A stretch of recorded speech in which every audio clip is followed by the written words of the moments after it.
안녕하십니까. 지난 시간에 이어 대한민국 최고의 강연 최강 1교시에서 강연을 맡은 역사학자 신병주입니다.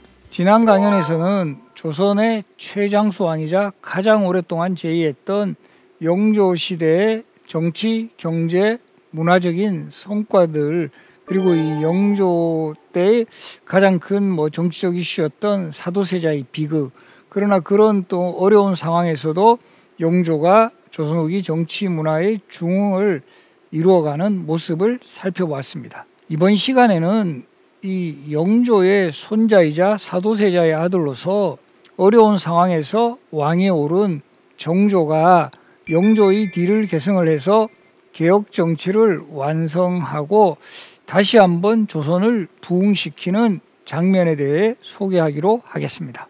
오늘의 강연 주제는 특별기획 나는 왕이로서이다 6부 정조입니다.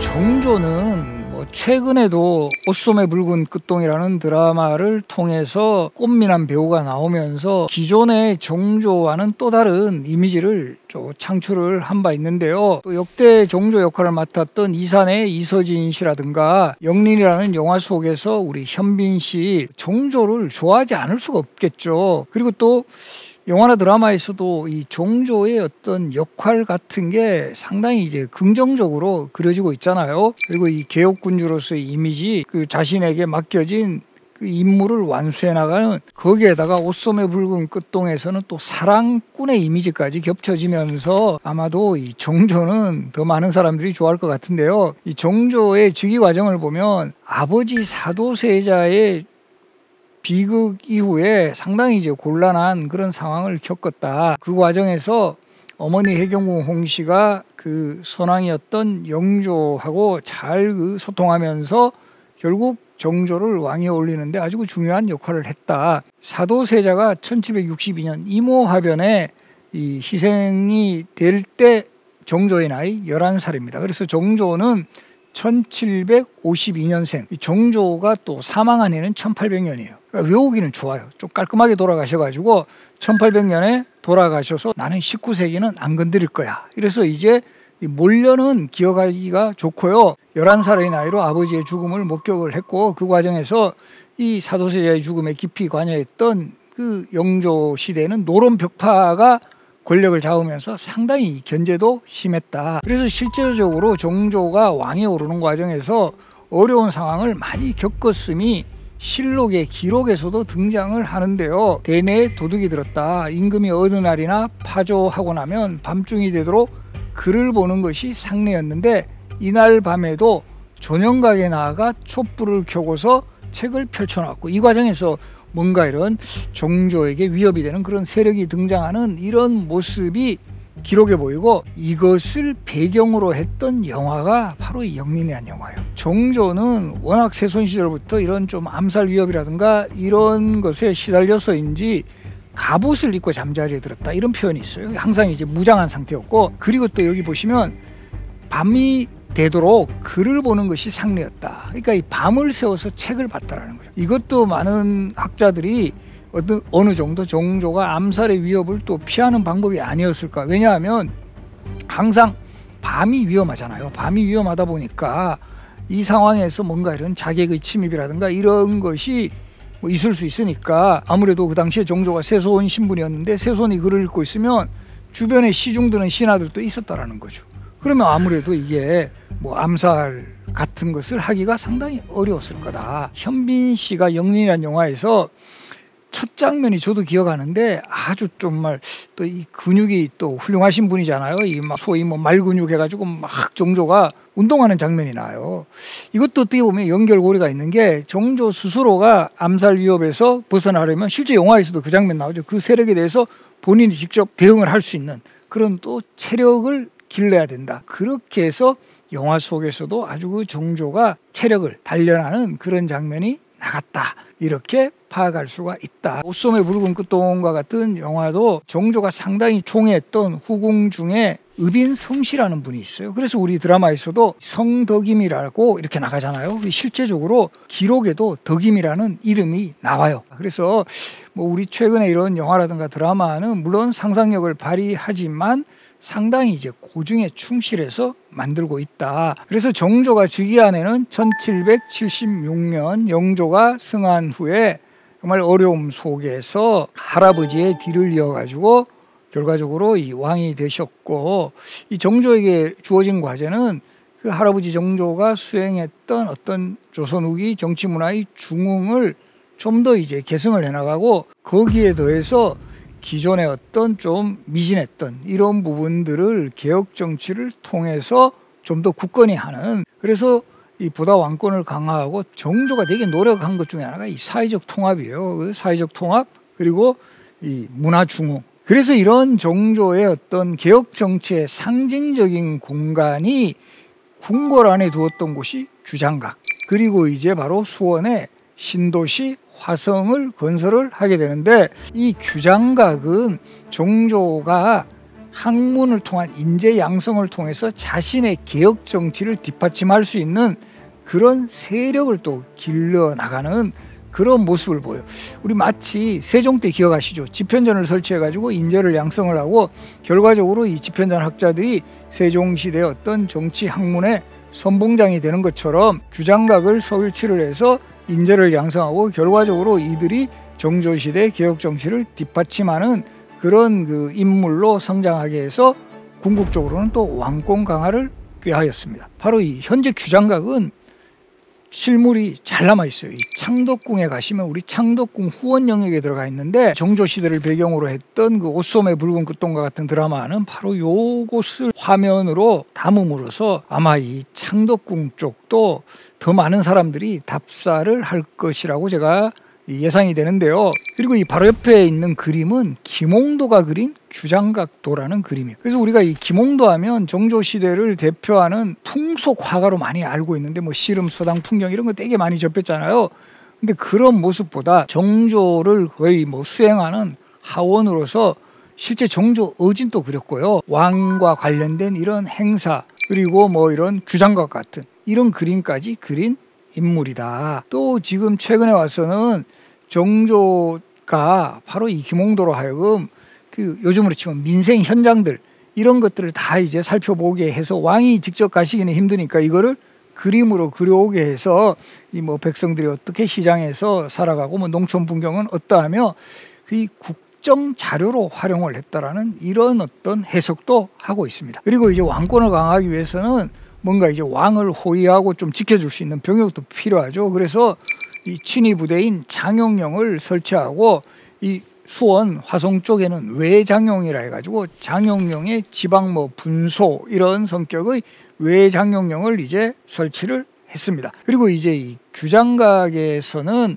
특히나 이제 뭐 인재 양성뿐만 아니라 당시에 뭐 중국뿐만 아니라 뭐 심지어는 서양의 서적들까지 이제 널리 이 수집을 해서 이러한 그 연구 성과를 바탕으로 개혁 정책을 뒷받침하는 핵심 기관으로 이제 그 성장을 시키죠. 그래서 우리가 보면 역사적으로 보면 세종 집현전, 그리고 이 성종 때 훈문관이 활성화되고 정조 때 규장각이 활성화돼요. 그래서 성군이라는 이름을 정말 들을 수 있는 왕들은 학문 연구기관을 잘 설치하고 인재를 체계적으로 양성을 했다라는 거, 이런 것도 주목할 만한 사례입니다. 그래서 이 규장각에는 또 중요한 게 당파나 신분의 구애 없이 젊고 참신한 능력 있는 젊은 인재들을 등용을 하게 되는데요. 사실 영조 때까지 집권 세력이 노론이었는데 이 정조는 남인 중에서도 능력 있는 학자들을 등용을 해요. 그 중에 대표적인 인물이 정약용이고, 정약용과 정조의 첫 만남에서도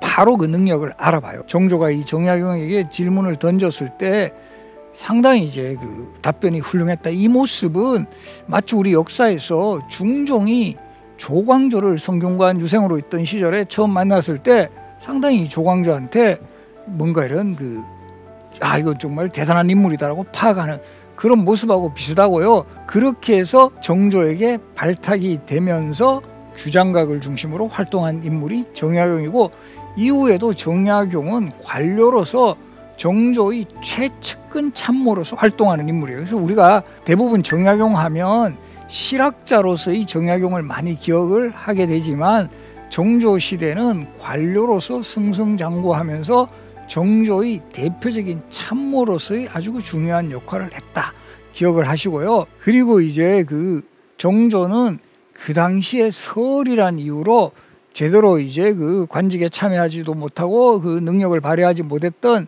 이런 인물을 규장각 검서관이라 해서 규장각에 있는 책들을 교정을 보고 이렇게 편찬 활동을 하게 하는 그런 역할을 맡기게 되는데요. 대표적인 서울 출신의 검서관이 박제가, 유득공, 이동무. 우리 박제가는 훗날 북학이라는 책을 쓰게 되고, 유득공은 우리 역사에서 발해를 정말 우리 역사의 정통으로 부각시킨 책 발해고를 저술을 했고요. 이동무는 바로 이 정조 때 출판 사업에 아주 핵심적 역할을 하는데, 별명이 간서치예요. 책만 보는 바보. 치는 그 당시에 병들치, 뭐 바보치 이런 표현으로 쓰는데, 뭐 요즘으로 치면 약간 덕후 막 이런 느낌이 드는 그런 용어예요.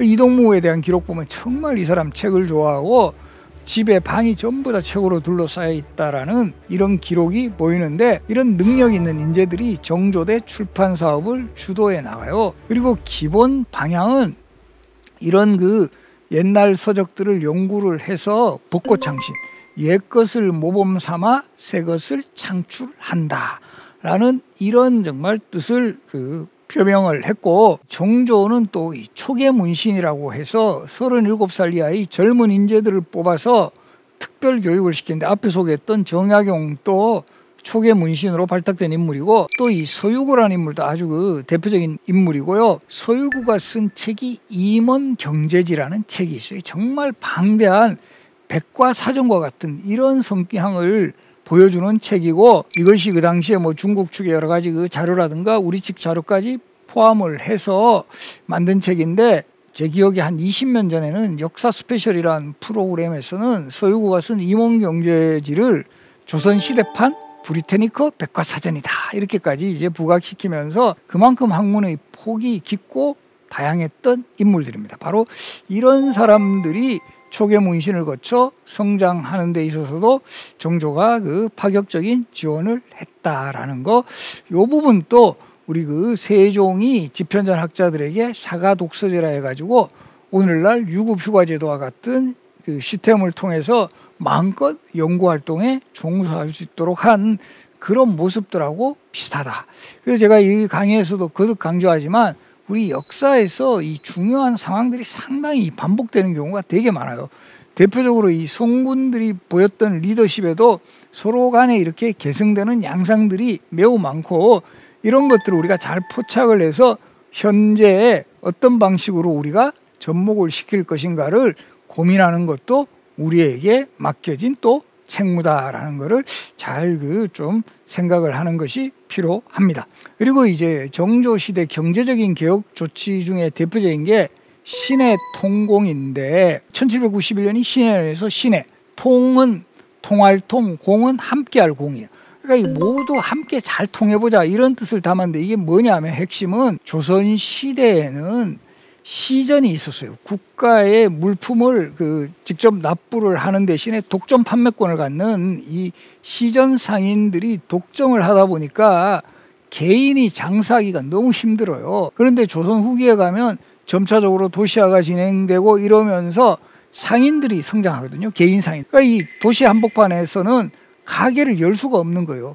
시전 상인들이 가지고 있는 금난정권, 난전을 금지하는 권리, 이런 뜻이에요. 그래서 이 금난정권을 가지고 있으니까 요 특별하게 이제 그 혜택을 받는 시전 상인, 여기에 이제 일부 개인 상인들은 뭐 진입의 벽이 너무 높아요. 요즘으로 치면 중소 상인들, 그러니까 대기업이 독점하다 보니까 들어갈 수가 없는 거예요. 이런 상황을 파악하고 정조가 기존의 이런 노론 그 집권 세력의 그 정치인들은 상당히 이제 좀 뭐 시전 상인들하고 경제적으로도 좀 결탁된 이런 측면도 있으니까, 그런 연결고리를 끊으려면 이해관계가 없는 바로 이 남인 출신 정승이 적하바다에서 최재공으로 하여금 바로 이런 새로운 그 개혁 정책을 추진하게 했고, 최재공이 파악을 해보니까 기록에도 나오지만 도성에 사는 백성의 고통으로 말한다면 도거리 장사, 즉 요즘으로 치면 도매 장사가 제일 심한데 이것은 우리나라에서 난전을 금지하는 법 때문이다. 그러다 보니까 이제 장사를 하려고 하는 사람들은 이게 진입의 벽이 너무 높다.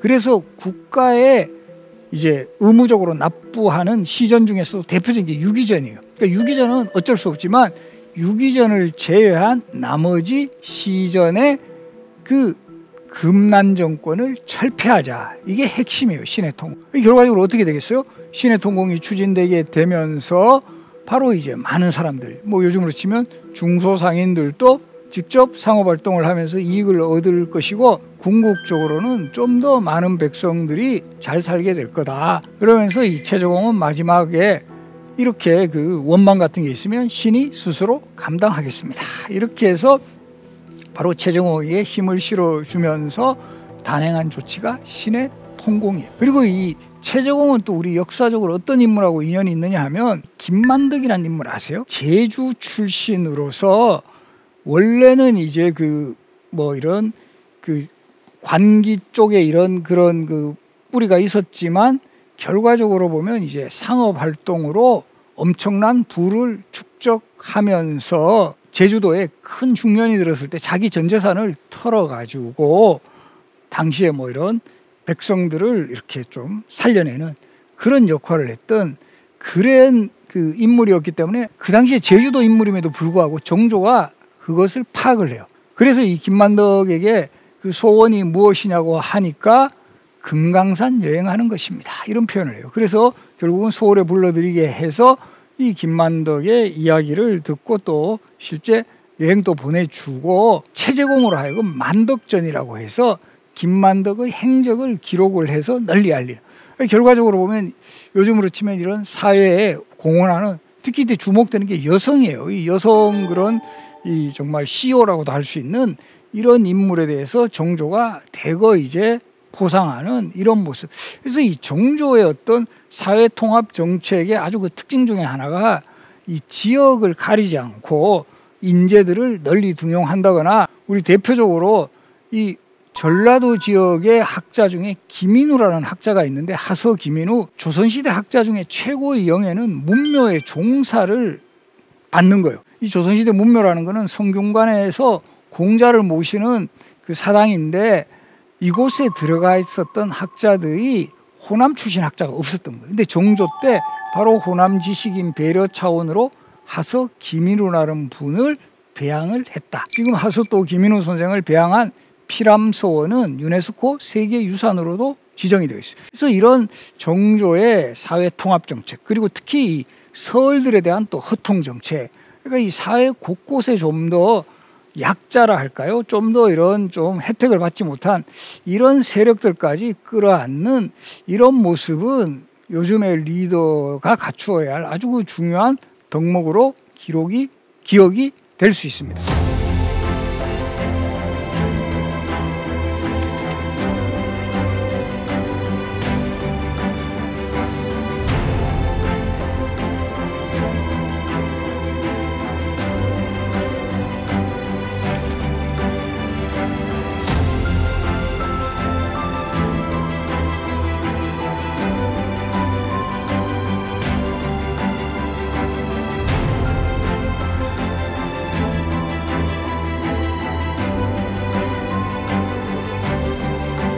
정조하면 가장 키워드로 떠오르는 게 바로 이 수원 화성입니다. 화성은 지금 유네스코 세계유산으로 지정이 될 정도로 화성의 건물 자체도 뭐 세계적으로 인정을 받고 있는데요. 이 화성 건설한 배경은 바로 사도세자가 있습니다. 정조가 왕위에 올랐을 때 가장 정말 부담스러웠던 게 뭐냐면 이 사도세자는 영조에 의해 죄인이 되었다라는 거죠. 그런데 정조가 왕위에 오르면서 일성으로 했던 대표적인 그 이야기가, 과인은 사도세자의 아들이다. 나는 우리 아버지를 그렇게 뭐 죄인으로만 보지 않는다. 그러면서 본격적으로 사도세자를 복권시키고 추승하는 작업에 들어가는데, 먼저 사도세자의 위호를, 원래 사도라는 말은 영조가 붙여준 시호예요. 그래서 어떤 면에서는 실컷 죽여놓고는 내가 너를 참 생각하고 애도한다, 이런 뜻인데, 이 정조 때 와서 그 사도세자의 위호를 장원세자라고 바꾸었고, 그리고 이 바로 사도세자 추승의 핵심 사업이 수원 화성 건설인데요. 핵심적인 이유 중에 하나는 사도세자가 사실은 영조에 의해서 상당히 비극적으로 생을 마감하면서 이 무덤도 거의 제대로 좋은 자리에 조성되지 못하고 양주 배봉산, 현재의 서울시립대학교 바로 뒷산이에요. 여기 무덤을 조성하고 처음에 수운묘라고 했다가 나중에 영우원으로 이름을 이제 바꾸었는데, 이 정조가 이 아버지 무덤부터 제자리로 옮겨야 되겠다, 좋은 곳으로 옮겨야 되겠다 해서 이 여러 지역을 물색을 하다가 바로 이 꼬다짜 쓰는 화산지역이라는 곳으로 무덤을 옮겨요. 화산지역에. 그러면 그 지역에는 사람이 살고 있었겠죠. 그래서 이 화산지역에 살고 있던 사람들을 새롭게 신도시를 조성하고 살게 한 곳이 바로 지금의 수원 화성이에요. 지금 수원 화성할 때는 화려할 화자를 써요. 처음에 이제 정조가 아버지 무덤을 옮기고서 꼬다짜 쓰는 화산, 지금 사도세자의 무덤이 있는 융릉, 이 옮기면서 무덤을 혈융원이라고 합니다. 우리가 보면 조선시대 왕과 왕기의 무덤은 릉, 그보다 한 단계 낮은 게 왕의 사친. 이게 무슨 말이냐면 왕의 어머니나 아버지인데 자신은 왕이 아닌 사람. 우리 대표적으로 사도세자도 그렇죠. 자신은 왕은 아니었잖아요. 근데 아들은 왕이에요. 우리 영조의 어머니 숙빈채씨 같은 경우도 본인은, 아들은 왕이지만 본인은 그 왕비가 아니었잖아요. 그런 경우에 원이라고 해요. 그래서 그 숙빈채씨 무덤은 지금 파주에 가면 소령원이 되는 거고, 사도세자의 무덤은 혈융원인데, 그럼 지금 저 수원 가보니까 융릉이라고 그러던데 왜 릉이라고 하냐 하면, 나중에 고종 때 사도세자가 왕으로 추전이 돼요. 장조로. 그러면서 혈융원이 이제 그 승격이 돼가지고 융릉이라고 부르고 있다. 그래서 처음 이제 이 사도세자 무덤을 옮길 것을 제안한 사람은 박지원, 우리 박지원 잘 아시죠? 열하일기쓴 박지원의 제종형인 박명훈의 제안에 따라 이제 사도세자의 무덤을 이제 옮겨서 앞에 소개했듯이 화산 지역에 옮기고 그 지역에 주민들을 이주시킨 신도시가 화성. 그리고 지금 또 이 융릉 옆에 가면 용주사라는 사찰이 있는데, 항상 우리 보면 왕릉 주변에는 큰 사찰이 있어요. 왜냐하면 이 유교 국가인 조선시대에도 이렇게 돌아가신 분의 명복을 빌 때는 또 부처님 의존을 하는 거예요. 그래서 우리 대표적으로 이 서울 도심 한복판에 있는 선정릉 아시죠? 설릉은 성종의 무덤, 정릉은 중종의 무덤인데, 선정릉 옆에 큰 절 있죠. 뭐가 있다? 봉은사. 세조의 무덤인 광릉에 가시면 그 근처에 봉선사라는 절, 이런 절을 원찰이라고 하는데, 돌아가신 분들이 또 명복을 빌게 하기 위해서 항상 그 왕릉 주변에 또 사찰이 있는 것도 특징입니다. 정조가 아버지 사도세자 무덤을 옮기는 것과 더불어 본격적으로 신도시 조성을 했고, 이것이 바로 지금 현재 이 유네스코 세계유산으로 지정된 수원 화성입니다. 그리고 이 화성이 바로 이 유네스코 세계유산으로 지정된 결정적인 이유는 이제 완벽한 복원이 이루어졌다. 사실 저 수원 화성도 정조 때 원래 지어진 모습은 아니었고요. 6.25 전쟁이라든가 이런 과정을 거치면서 많이 파괴가 되었어요. 그러다가 1970년대 중반에 와서 본격적으로 복원을 하게 되는데, 이 복원에 있어서 결정적인 자료가 된 게 화성 성역의궤라 그래서 화성 성곽공사의 과정을 기록한 의궤라는 뜻이에요. 그리고 이 화성 건설은 1794년에 시작이 되었고, 원래는 그래도 최소한 한 5년 정도는 걸리지 않을까 이렇게 생각을 했는데 2년 만에 공사가 완공돼.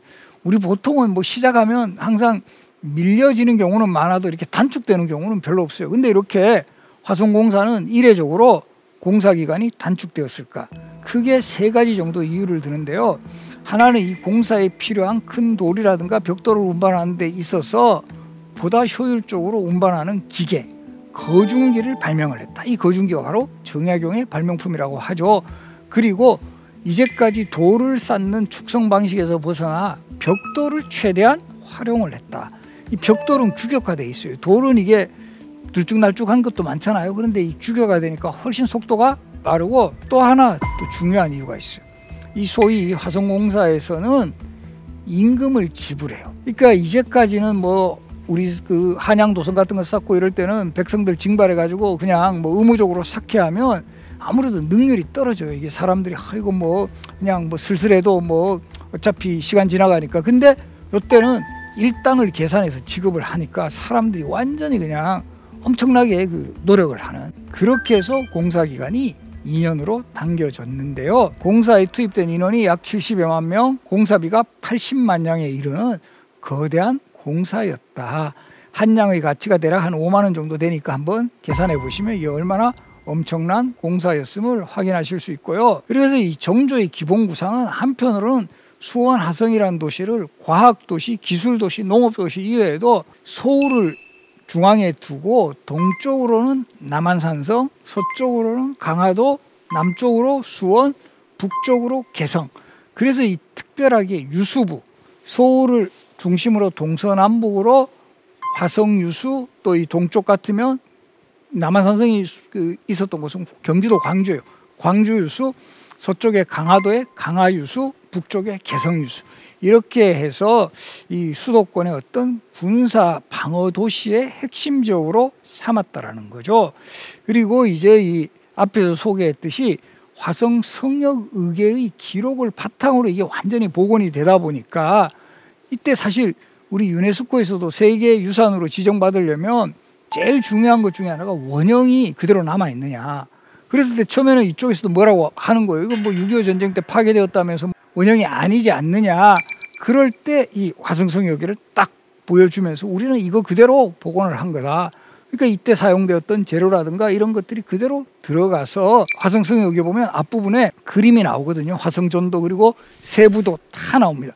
이 그대로 이제 했다. 이러니까 이제 유네스코에서도 이건 정말 원형이 그대로 남아있는 경우로 인정을 받았다라는 거죠. 그래서 요 화성전도는 수원 화성의 북문인 장안문, 그리고 남문인 발달문, 동문, 창룡문, 그리고 서문인 화서문, 그리고 이 중앙에 남북으로 흘러가는 수원천의 북쪽 수문과 남수문까지 잘 이제 그려져 있어서 이 완벽하게 복원이 될 수 있었고요. 이 책자를 보면 뭐 사대문을 비롯해서 비밀통로인 안문이라든가 가장 이 중심되는 그 군사지휘소가 서쪽에 있는 장대라는 뜻으로 서장대 또는 화성장대라고 그러고, 동쪽에 있는 군사지휘소는 동장대라고 합니다. 그래서 이 동장대의 모습, 이런 것들이 다 이제 그림으로 나오고, 특히 또 정조가 이 화성을 건설하고 왕이 직접 들르실 때 머물렀던 뭐 임시궁궐이라고 할 수 있죠. 행궁,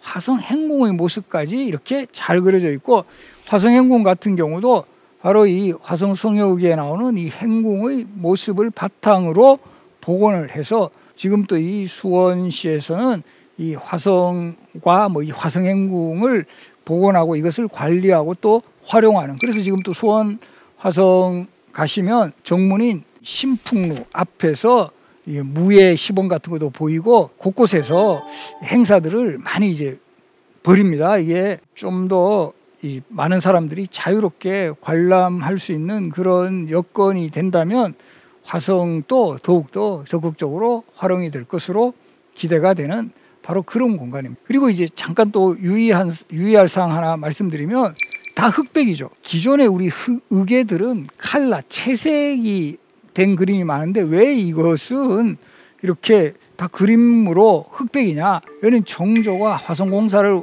마무리한 후에 공사에 참여한 사람들에게 활자로 인쇄를 해가 나누어진 거예요.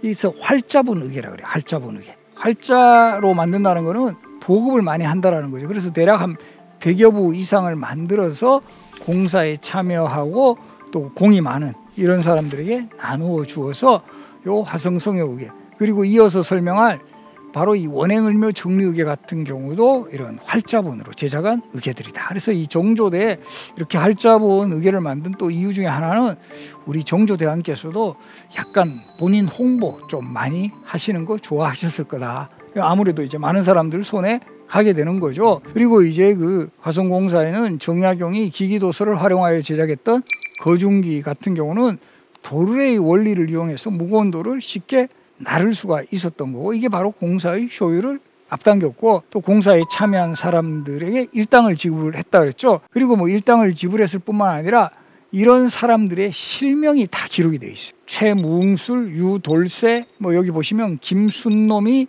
강아지까지 있어요. 이름 옛날에도 좀 약간 귀여운 사람 보고 강아지라고 불렀구나, 이런 것들을 확인할 수 있다는 거죠. 그래서 이 의궤의 기록은 정말 옛날 사람들의 실명까지, 여기 또 보시면 김순놈이 같은 이름은 되게 순했을 것 같죠. 그런 이름들까지 정말 우리에게 친근한 모습들의 이름이 기록됨으로써 좀 더 어떤 생활사의 영역까지 우리 역사 연구를 할 수 있는 그런 자료라는 점에서도 의궤의 기록은 매우 중요하다라고 이제 말씀드릴 수가 있습니다.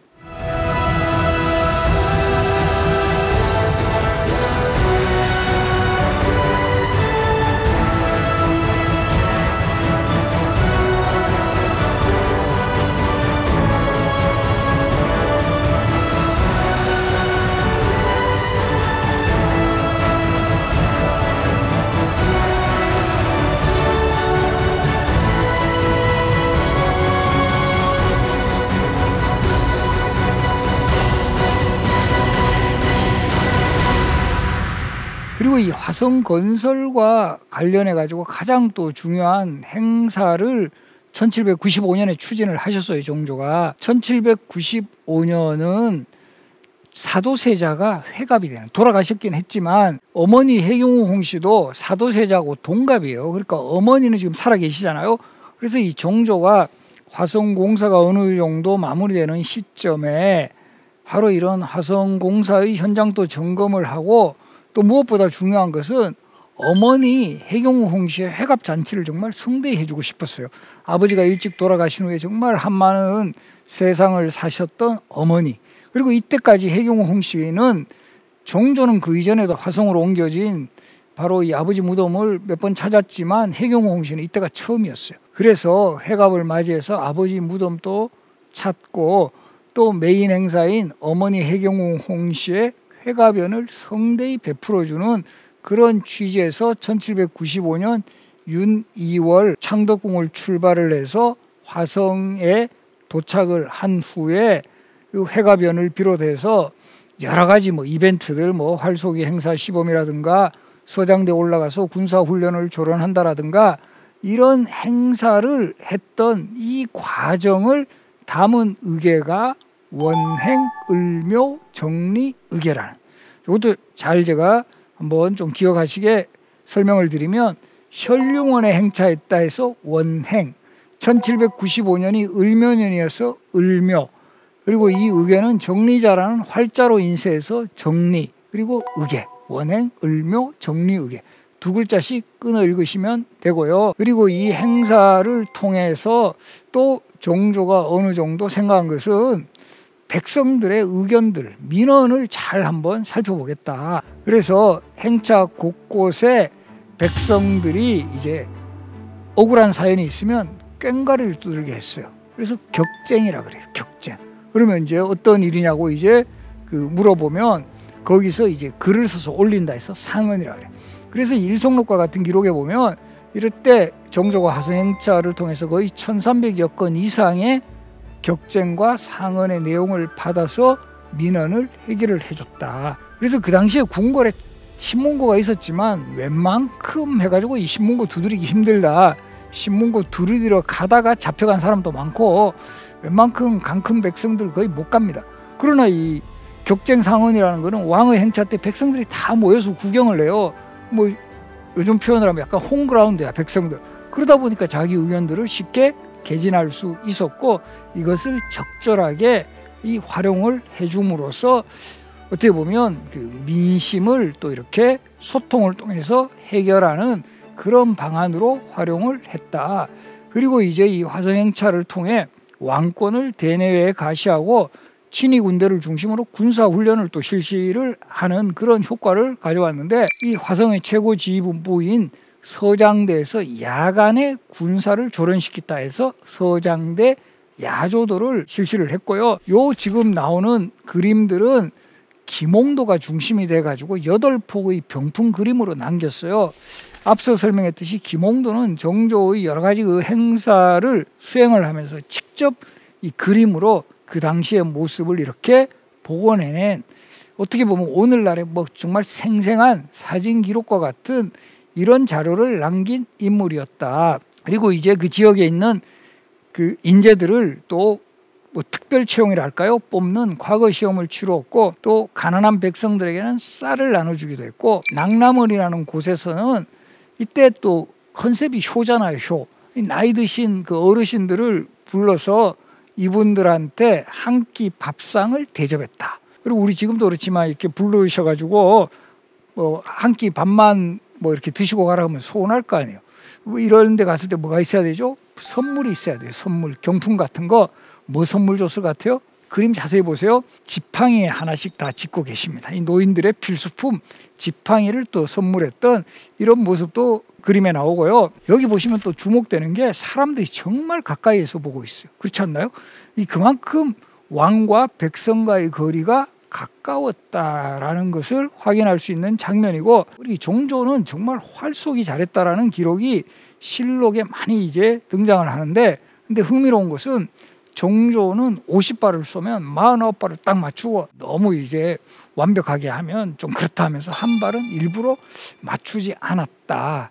약간 좀 재수없는 그런 느낌도 드는데요. 결과적으로 보면 종조는 이 1795년에 그 엄청난 병력과 인원이 동원된 이 화성행차를 통해 이 자신을 짓눌러 오던 죄인의 아들이라는 굴레를 던져버리고 이 개혁정치 완성을 보고자 했다.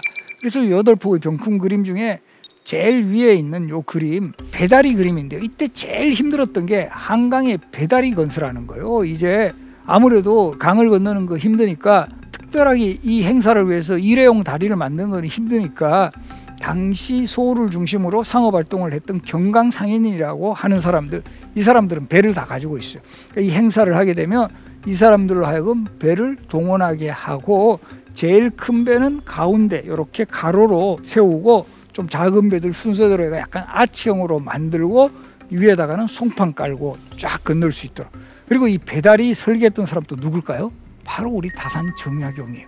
근데 흥미로운 것은 공식 기록에는 정약용이 배다리 설계했다라는 내용은 나오지 않는데, 어디서 확인하냐 하면 우리 다산 정약용 선생은 뭔가 되게 좀 기록에 철저하신 분이고 꼼꼼하신 분이어서 자참 묘지명이라고 그래요. 우리가 묘지명이라는 거는 사람이 죽으면 뭐 후손이나 그 제자가 써주는데, 다산 선생은 자신이 죽기 전에 나를 제일 잘하는 사람은 나다 해가지고 스스로 묘지명을 써놔요. 내가 언제 어디에서 뭐 태어나서 뭐 어떤 일을 겪었고 언제 과거에 합격했고, 그 중에 바로 내가 이렇게 정조의 왕명을 받들어 배다리를 건설했다가 딱 나옵니다. 이 기록이 중요하다라는 거죠. 그래서 우리 좀 최소한 일기라도 써서 자신이 정말 좀 잘한 것들, 이런 것들 잘 기록을 해 놓으시면 나중에 이게 빛을 발휘할 수도 있습니다. 이때 메인 행사는 어머니 해경홍 씨의 회갑잔치고, 회갑잔치가 벌어졌던 곳은 지금 또 화성행궁에 가면 봉수당이라는 건물이 있어요.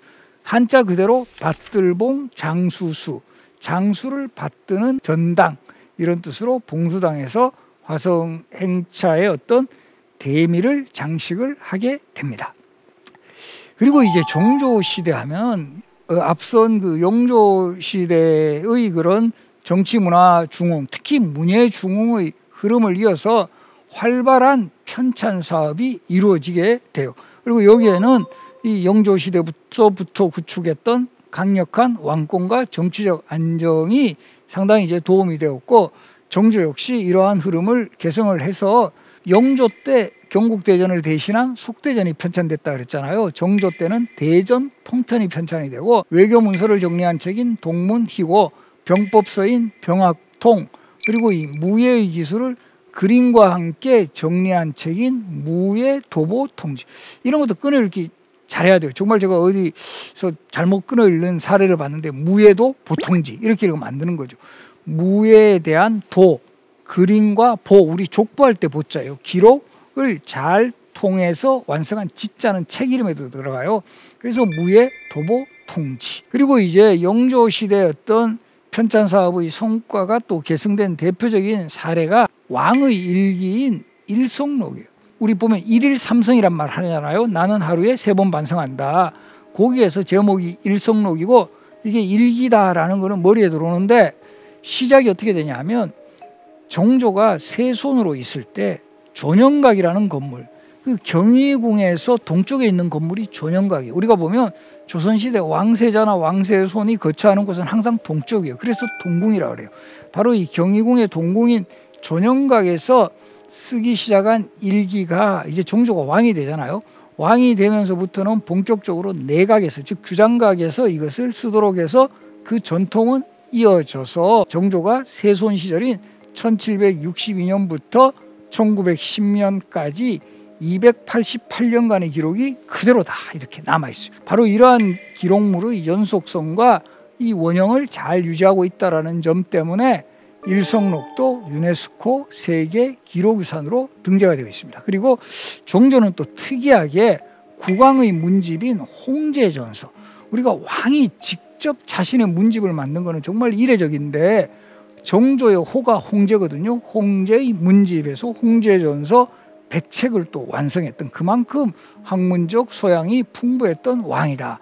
이러한 정조의 학문적 소양에는 정말 다독이 들어간다. 독서를 정말 많이 했어요. 이 기록에 보시면 1등록 기록인데요.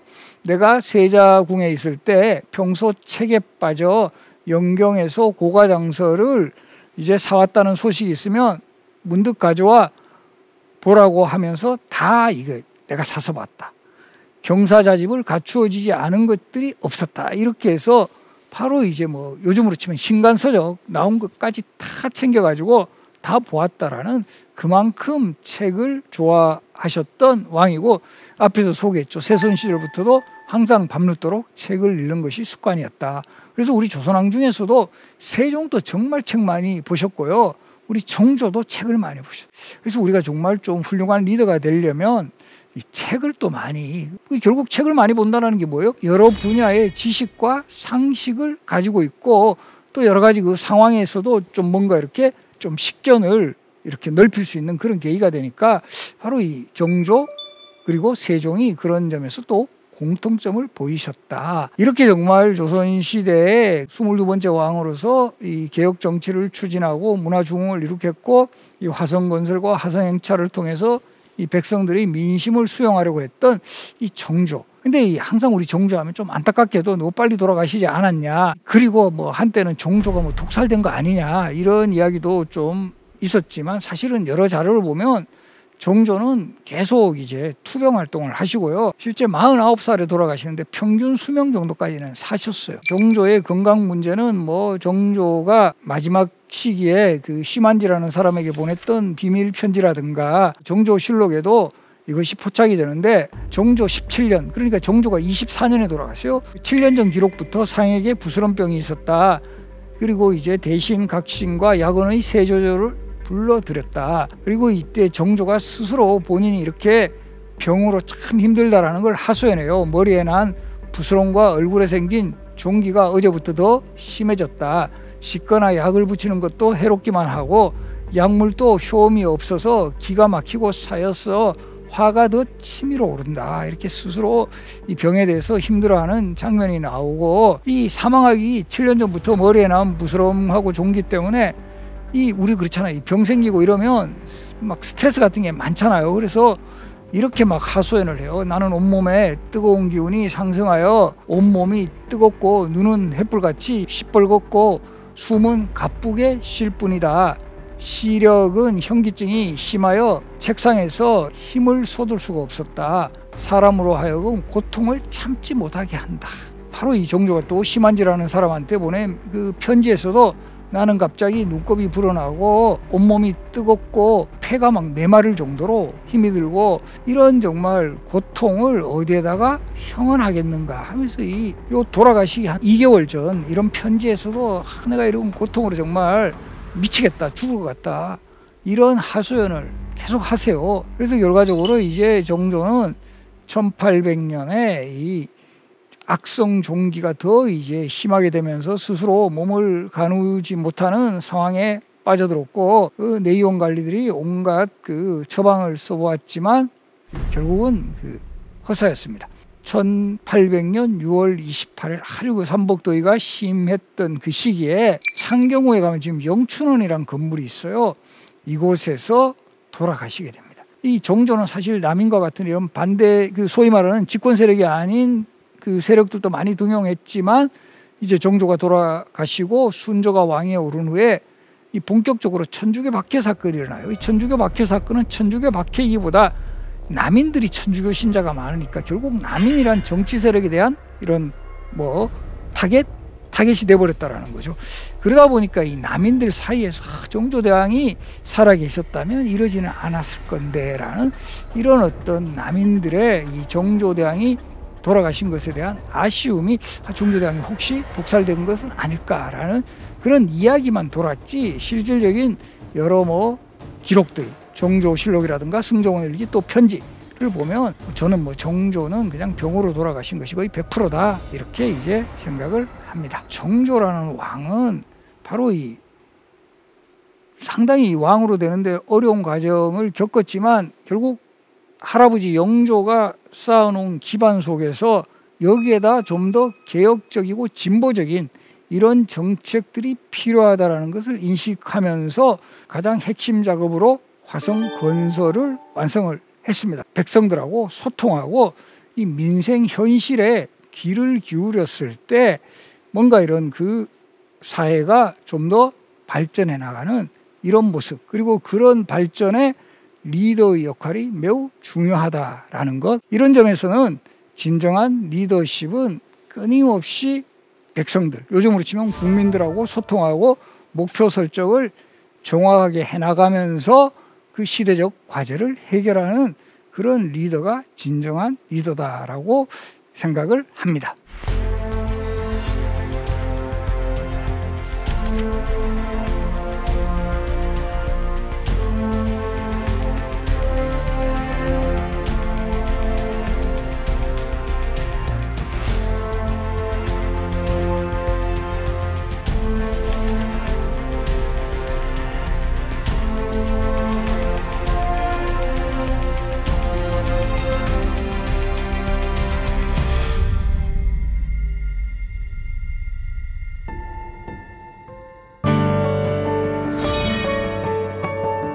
죄인의 아들, 개혁과 중흥의 아이콘이 되다. 정조는 아버지 사도세자의 비극적인 죽음 후에 죄인의 아들이라는 굴레가 있었지만 왕이 된 후에 개혁이라는 그 시대적인 목표, 그리고 이 중흥이라는 그런 과제, 영조시대의 과제를 이어나가면서 그 각 분야에 걸쳐 많은 성과를 거둔 왕이었습니다. 그래서 우리가 정조를 개혁과 중흥의 아이콘이었다, 정조가 있음으로 해서 이 조선 후기의 역사에서 다시 한번 빛이 보였던 이런 시대를 창출했다, 이렇게 말씀드릴 수 있습니다. 지금까지 대한민국 최고의 강연 최강 1교시 신병주였습니다. 고맙습니다.